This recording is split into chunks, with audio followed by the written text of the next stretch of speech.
there's a very real possibility I could be streaming and it could be not. Oh boy. Maybe. Something's happening. Oh, I got it. Let's see. It's working. Oh boy.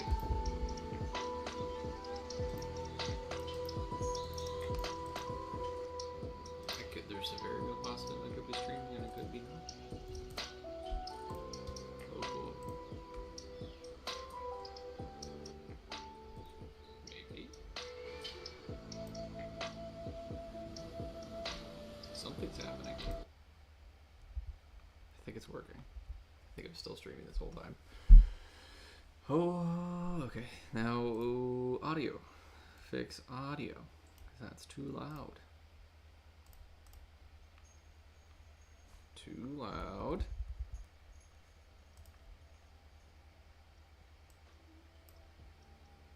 Okay. All right. Let's see if that works. I know. JD. What's up, man? How are you? Oh, this is cool. I've streamed maybe like twice in my entire life, so this will be fun.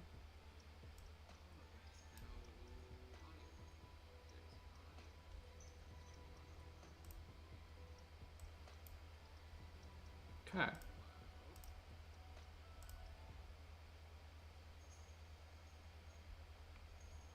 Oh, that sounds pretty good.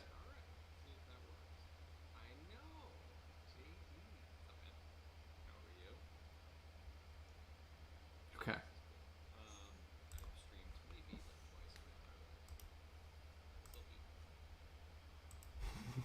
Until my computer explodes from the pressure. It's trying really hard right now. It's just, it might start imploding here in a minute.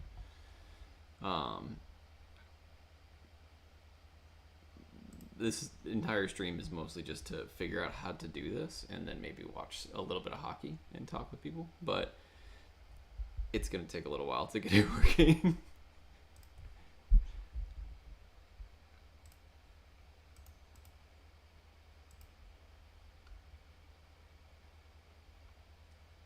Okay.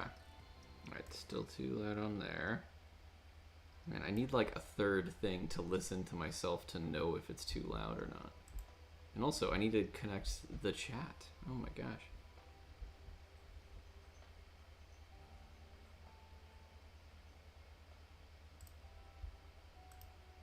And then I gotta like send the chat out and there's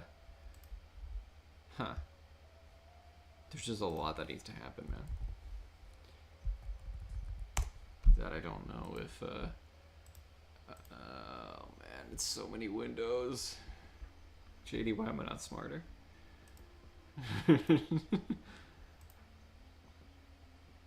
Okay, pop out chat is how you copy the chat window and then get it to go onto your stream. I know that.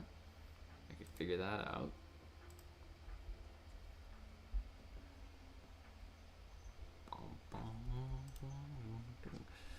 So just pretend like the audience is in their underwear. Volume is good. It works. Okay. Okay. All right. All right. Next step, guys. We're setting this all up. I hope you're ready for a fun time. I have to find a way to get the chat into the actual stream. That'll be the last thing. But I could do it. I could do this probably. Source. No. No, that's not what I want. Want to add, yeah, me and Scout Trip Brothers. I want to add a browser, I think. Yeah, let's try this. Live chat. Here we go. Boom, doom, doom. Boom, doom, doom, doom, doom, doom. That did not work. Wait, oh no, it worked. Oh my gosh. Okay, so make this tiny.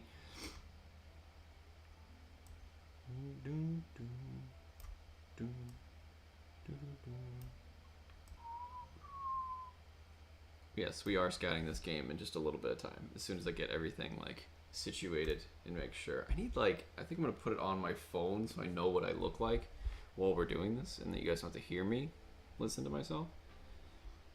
But 2 people watching. Hell yeah! Thank you for being here. Yes, we are scouting this game in just a little bit of time. As soon as I get everything like situated and make sure. Like, I think I'm gonna put it on my phone so I know what I look like. So many windows, guys. I'm super excited. Okay. Let me also, last thing, get this link for this live stream. Put it on the Twitch. That way the people know it exists and they can watch it if they want. Here we go. Or the Twitter, not the Twitch. You guys know what I meant. You guys know what I meant. Alright.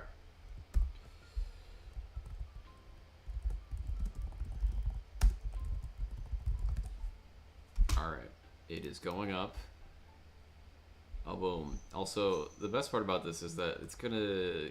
The video that I'm watching is gonna get copyright struck in like, I don't know, T-minus 5 minutes and be removed probably within the next week or two. IIHF games will get removed off YouTube like instantaneously. So this one will be gone soon. So I wanted to keep a log of it before it goes away. IIHF games are really hard to find. I think that's also why I wanted to start this kind of thing, was to show people how I access games, how I work around a lot of shit, because I don't have Instat yet. I'm working on it, but I don't have it yet. So once I have it, it'll be a little bit easier to do this kind of shit. But right now I have to kind of find my own way to find games. So one of them is just knowing what happens with different tournaments. So this game is from Sunday. This is the Finland and USA game. I remember listening to Locked On Sharks. Me too. I remember listening to Locked On Sharks with 3 hosts. I don't think I've actually ever had a conversation with Kyle. I've talked to Eric a little bit, but I don't think I've ever had a conversation with Kyle. Kyle seems to be living his best life, and that's good. It was a fun show then. You guys did lots of prospect talk, and I like prospect talk. So, why don't we run through a few things here? This is my current draft ranking. It's changing a lot, including the tiers and who goes in what tier and how many people are in what tier. So it'll probably look different by the time the top 64 comes out next month or next couple weeks or so. I'm going to do a top 64 in May and then a top 100 sometime probably right before the draft, like couple weeks before, maybe 1 or 2 weeks. And then I'll go to the draft and I will see JD and a bunch of other people. And it's going to be fun. Oh my gosh, we have 3 people watching. I'm so excited. Ugh, it was a burp. I'm so excited, guys. Okay. So we'll start with the current ranking. And if you guys have any questions about stuff, here we go, man. This is a new era of things. We have Connor Bedard in his own tier. We have Fantilli, Michkov, and Carlson in kind of a second tier. I think Fantilli and Michkov are a little bit higher ceiling than Carlson, but he's done so much this whole year to be amazing in the SHL that I put him in that tier, and I think that's how the top 4 is going to shake out, whether or not Carlson is 3, Michkov is 4. I think this is where it'll be, unless Michkov falls for whatever reason. That's kind of been the consensus, is he may fall, so we'll see. I moved Benson down quite a bit. Eventually he was at some point he was in 4. I'm kind of on the fence of whether or not he should be 5 or 6. I really love Zach Benson. I love everything that Zach Benson does, and he does it really well. He got injured and came back in the playoffs, and he's been okay, but he hasn't been like as great as Will Smith is at the U18s, and I don't know. There's some debate of whether or not the high ceiling of Smith's offense is worth the well-roundedness of Benson. So I would be happy with the Sharks picking either one, is my answer. But Smith may have the higher ceiling. Then there's this big group of players from like 7 to 17 that I think all have really like top 6, top 9 upside somewhere around there, but they're just not as like locked in as the top 6, I think.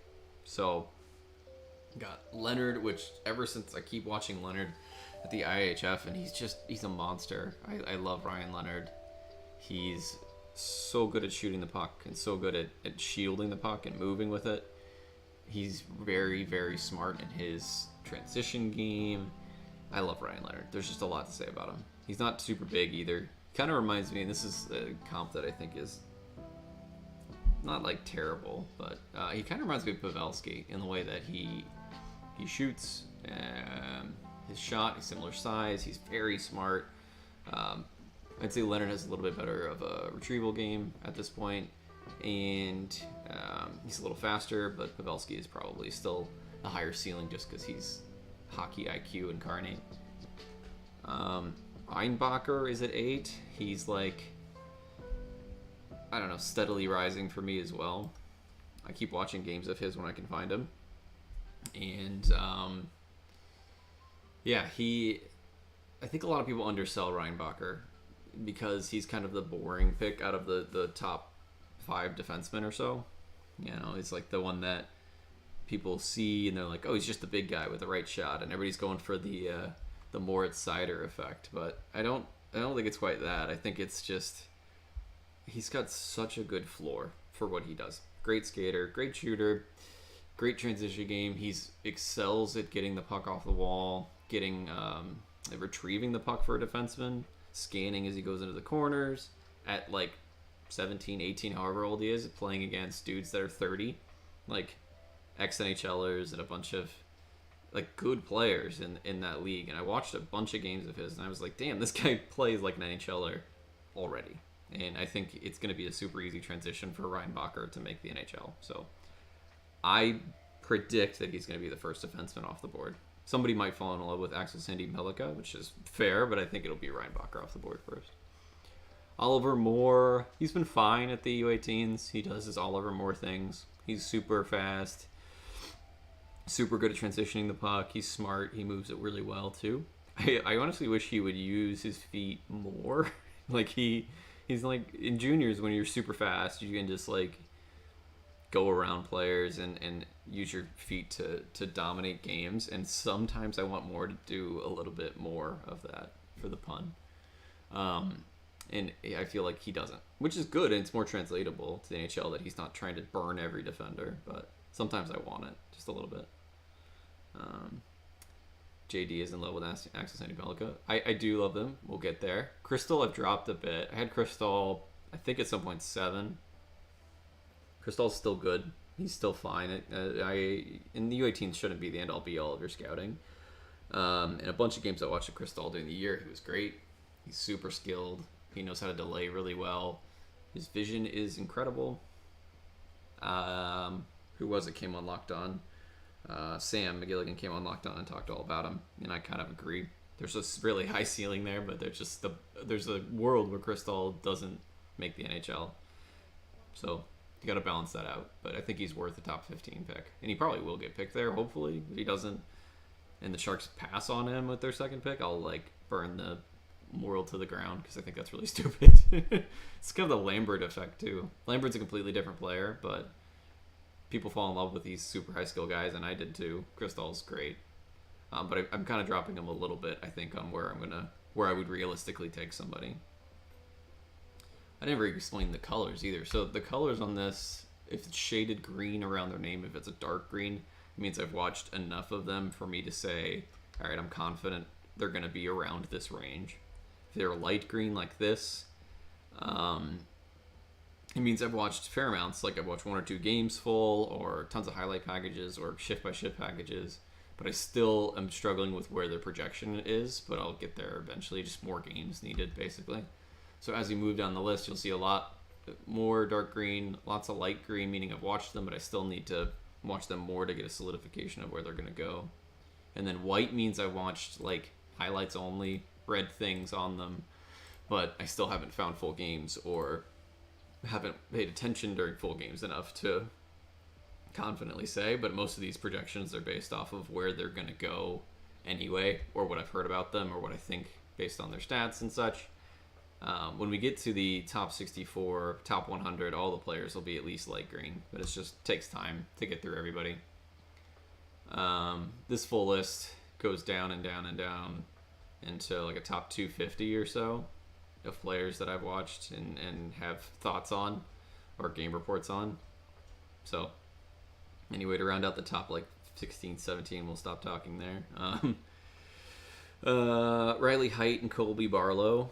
I love both those dudes. Riley Height is slowly becoming one of my like sneaky top 10 picks. Kind of like Gabe Perreault is coming in that direction too. But Riley Height's just super skilled, super quick, great shot, amazing playmaker. That's really underrated. He's something like, I think he has the second most assists in the WHL behind Bedard, I think, or Crostal, one of the others. But super skilled playmaker. He puts passes where like I know the puck should go and I can watch it and say that puck should go there, and he does it, but his teammates don't even know it, and he's like, oh shit, why did I put the puck there? Kind of thing. And I know that his brain was thinking that's the best place where my player should be, and that's like super high level thinking to know where a not smarter but a better player would be in that situation, if that makes sense. All right, who else we got? Colby Barlow. Man, he could just really shoot the puck. Colby Barlow is like third best sniper, I think, in this class, probably Bedard, Michkov, and then Colby Barlow in terms of how they actually shoot. Amazing shot, and really good at getting into space and scoring goals, and he's going to score like 25, 30 goals in the NHL, probably. But they said the same thing about Zadina, and Zadina didn't, so it's tough. I do think Colby Barlow is a little bit more well-rounded than someone like Zadina, and he's still a good playmaker. He's just not what his primary job is. His feet are a little slow. His acceleration's a little slow. Want that to improve too. But super great shooter. All right, Axel Sandin-Pellikka. He's dominating the IHF U18s, and I love him, but I think I watched a ton of Axel Sandin-Pellikka in the SHL because I was struggling with like his play against worse competition and like J20 and during his Hlinka Gretzky, and he was just dominating. He's dominating again in the U18s, but in the SHL he just didn't, and that's, he's super young and tinier than most defensemen in that league right now, so that just could be like a bias of him playing against a bunch of men. So I'm not going to go too far down on ASP. I think he should be a top 15 pick, probably closer to top 10 in the end of this draft ranking. You have people who have Axel a lot lower. Yeah, I wouldn't go lower than top 15. I think that's perfectly reasonable. It should be the second defenseman off the board, probably. I wouldn't doubt it. So this little chat thing is not working. Like, what's the whole purpose of this if it doesn't display the chat? I'm just going to move it off screen. I'll figure that out later. This is all set up, guys. We're doing this for the first time. Hanzik. If you haven't watched Hanzik, he's big. He skates pretty good. He's a super great playmaker, great shot. His package of hands, shooting, skating, size, it's too good to pass up in the top 15. And his ceiling is very high as well, just how he plays the game. So I think he'll also sneak into the top 15. Dvorsky had an amazing game the other day and killed some team. I don't remember who they were playing.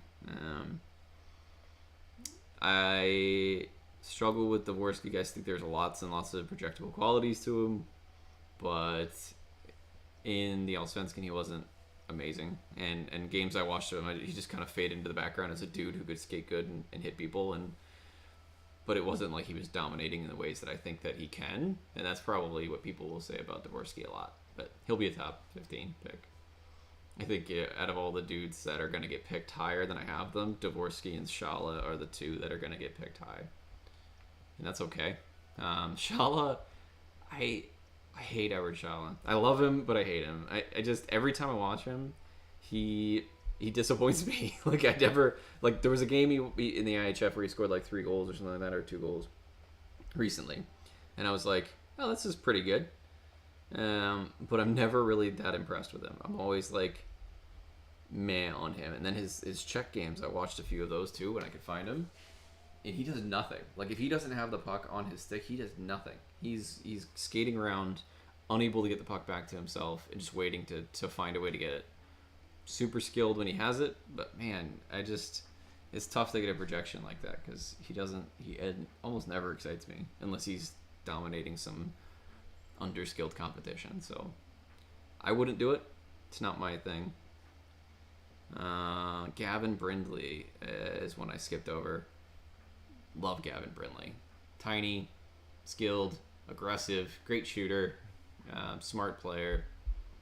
I think he'll probably drift a little bit farther on draft day, like in the 20s, just because of his size, but I think he's worth it. Who do you think shoots up draft rankings before draft day? Like right before? Callum Ritchie. I think Callum Ritchie has everything prototypical NHL style that team is going to jump on him. I think I've got him in like the 20s there, and I think that's fine. But I think in the end of the day, he doesn't have a high enough ceiling for me to want to get him in the top 15. But I could see why a team would pick him and say, all right, I think he's going to make the NHL. We should pick this guy, because I agree. I think he will. It's just, I don't know how high his ceiling is. Gabe Perreault. Everybody loves Gabe Perreault now because he's like scoring more points than Jesus. And I love Gabe Perreault as well. He does score more points than Jesus. These projections are hard without him being separated from Leonard and Smith. They're like inseparable together. It's really tough. His skating isn't amazing. It's fine. A little choppy. He can get up to a top speed, but it's not great. Super smart, but I think the whole point with Perreault is like his game is get the puck, get it somewhere else. That's it. It's like get the puck, move it somewhere else. Get the puck and move it somewhere else. And then he's great at that, super good at it. But that's it. Like there's some handling skill there, there's some shooting skill there. He can get into space to get shots off, and he's like primarily a rush player. It's tough to project that kind of thing to the NHL the way that he plays, and also with his line mates. And he's not going to go away. They're going to go to college together and play on the same line, and they're each going to score 45 points next year, and then you're going to still be left scratching your head going, maybe he'll make something when he gets to the NHL, when he's off of Leonard and Smith. And he's scoring the most points because he touches the puck the most and gets it to those guys. So I still like him. I still think he's a good pick in the top 20. But I wouldn't just look at his points and say Perreault is the best. I wouldn't write him off either. Still good. Definitely worth a first rounder. He'll get there. I was super high on Nate Danielson for a while. We're almost done with the top 30, then we'll get to some scouting. But Nate Danielson does lots of things well. Kind of similar to Callum Ritchie. I think Nate Danielson's a little bit better of a shooter. But at the end of the day, a projection for him is like a really good third line center. And if that's what you're picking, some teams will try and find it and go, yeah, that's my good third line center. Like that's the Owen Beck philosophy. It's the dude or Nathan Gaucher philosophy. It's like good everywhere, good shooter, plays hard. And that's worth it sometimes, but that's what Nate Danielson is to me. Simishev. I like Simishev a lot. I think Simishev is the internet darling of internet darlings right now. He's very, very fast. He's got a great stride. He's the best defender in this class. I think could probably confidently say that. Like playing defense, super great. He could play the NHL in a year and a half, probably just defending. And he does activate okay. He can pass the puck around, but this is all MHL stuff, and I struggle with his projection at the KHL level even. It was kind of simplified version of himself, and I think because of his Russian factor, he's going to go down just a touch. Still should be in the first round, I think. But Gulyayev, kind of like his polar opposite. I mean, except for they're both amazing skaters. Just one's 6'4", one's 5'10". Gulyayev, an amazing skater. He plays hockey like a junior hockey defender does, and that's my biggest problem with him. His offense is pure junior hockey player, and that's cool. But with him also being Russian, it's tough to see what his projection will be. I need to catch more games of him though. Quentin Musty, Braden Yeager, Callum Ritchie. All these dudes have like similar like floors and ceilings, I think, that make them all around this exact range. Yeager was super high for a while, came down. He's been a lot better in the playoffs, I'll say that, but I still don't think it's what we thought he would be going into this year, given that the year that he had. Still a great shooter, still a smart player, great hands, all sorts of stuff that makes you excited, but not the most complete player either. So it's tough. Matthew Wood is like murdering the U18s right now, and that's great. I love Matthew Wood. We can all see on display, and I'm not going to show a Matthew Wood game today, but if we were, that he's not a great skater. And that's it. That's the mark on Matthew Wood, is that he's not a great skater. So you're taking him knowing that it has to be fixed, or I don't think he's going to reach the ceiling that his skills show. So a team needs to fix it, and that's my opinion. Still worth it. Still worth a top 15, 20 pick. I think he'll get probably higher than that. I wouldn't be surprised if somebody like 11 takes Matthew Wood and just hopes that they can fix his skating and that he's going to make the NHL regardless. I just worry like the defensive side of the puck with him because of his skating is going to be really poor. So, all right. Cohen Zemer, higher on my list and going higher whenever I watch him. Beginning of the year, I was like, this guy's kind of like a passenger. Riley Height does all the work. And then watching more Cohen Zemer, I was like, he's got a lot of skill. He can shoot really well. Great passer. Gets into space well. Competes hard. I don't know, like the defensive side is kind of me. But, and same with Riley Height. Both of them kind of just float a lot. But I think he's got enough skill to be a first rounder. Dragicevic, I did a whole thing with Dragicevic with JD at Locked On Sharks. Go check it out. But I think he should also be a first rounder. Perron, Sachin, Cagnoni, Boot, Stenberg. They all have flaws, and there's all reasons why they're not